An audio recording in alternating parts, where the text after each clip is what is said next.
Évangile de Jésus-Christ selon saint Jean 14, 27-31. En ce temps-là, Jésus disait à ses disciples, « La paix, c'est ce que je vous laisse.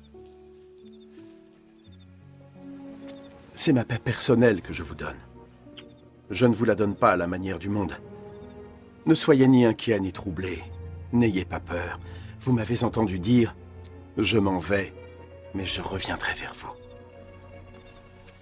Si vous m'aimiez, vous seriez heureux que j'aille auprès du Père, parce qu'il est plus grand que moi.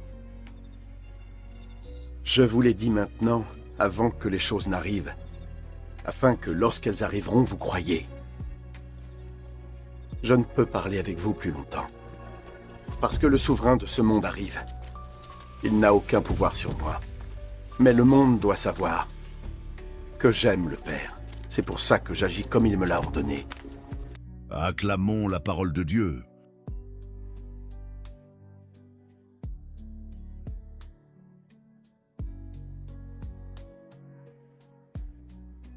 La paix du Christ, un trésor que le monde ne peut pas donner. Frères et sœurs bien-aimés, dans cet évangile, Jésus parle à ses disciples juste avant sa passion. C'est un moment profondément émouvant. Il sait qu'il va partir, et pourtant il ne laisse pas ses disciples dans l'angoisse. Il leur laisse un cadeau. « Je vous laisse la paix, je vous donne ma paix. » Mais attention, Jésus précise que cette paix n'est pas celle du monde. La paix du monde dépend des circonstances. Quand tout va bien, je suis en paix. Quand il y a des problèmes, je perds la paix.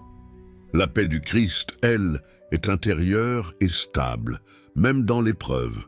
C'est une paix qui vient de Dieu, une paix enracinée dans la confiance. 1. Ne pas laisser son cœur se troubler. Jésus nous dit « Que votre cœur ne soit pas bouleversé ni effrayé. » Cela ne veut pas dire qu'on ne ressentira jamais de peur ou d'angoisse. Mais cela signifie ne pas laisser la peur diriger notre vie. Concrètement, quand une difficulté arrive, au lieu de paniquer, je prie. Au lieu de me refermer, je me tourne vers Dieu, je me rappelle, Dieu est avec moi. 2. Comprendre le départ de Jésus. Jésus dit, « Je m'en vais, je pars vers le Père. » Pour les disciples, c'est une tristesse. Mais Jésus leur dit, « Vous devriez vous réjouir. » Pourquoi? Parce que son départ ouvre un chemin. Il va vers le Père. Il prépare notre place. Il envoie ensuite l'Esprit Saint. Ce qui semble être une perte est en réalité un passage vers quelque chose de plus grand.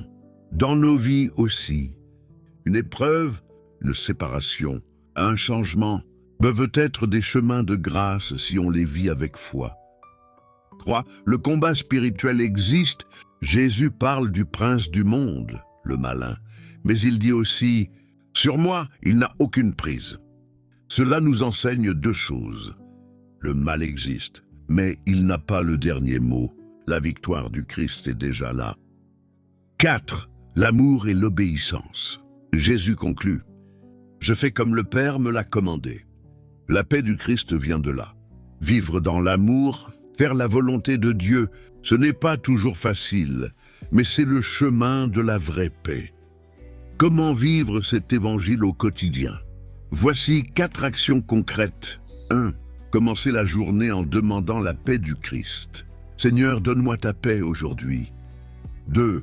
Dans les moments d'angoisse, faire une pause intérieure. Respirer, prier, se remettre entre les mains de Dieu. 3. Accepter ce que je ne contrôle pas. Faire confiance au plan de Dieu. 4. Choisir l'amour dans les petites choses. Pardonner, servir, rester doux. Prière. Seigneur Jésus, tu nous dis « Je vous laisse la paix, je vous donne ma paix ». Et pourtant, mon cœur est parfois troublé, inquiet, agité. Viens déposer en moi ta paix, celle que le monde ne peut pas donner, celle qui demeure même dans l'épreuve. Apprends-moi à te faire confiance. Quand je ne comprends pas, quand j'ai peur, quand tout semble incertain, donne-moi un cœur ferme, un cœur qui s'appuie sur toi, un cœur qui choisit l'amour plutôt que l'angoisse. Seigneur, que ta paix habite ma vie, mes pensées, mes décisions, et que par ma vie, le monde puisse voir que tu es vivant. Amen.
Amen.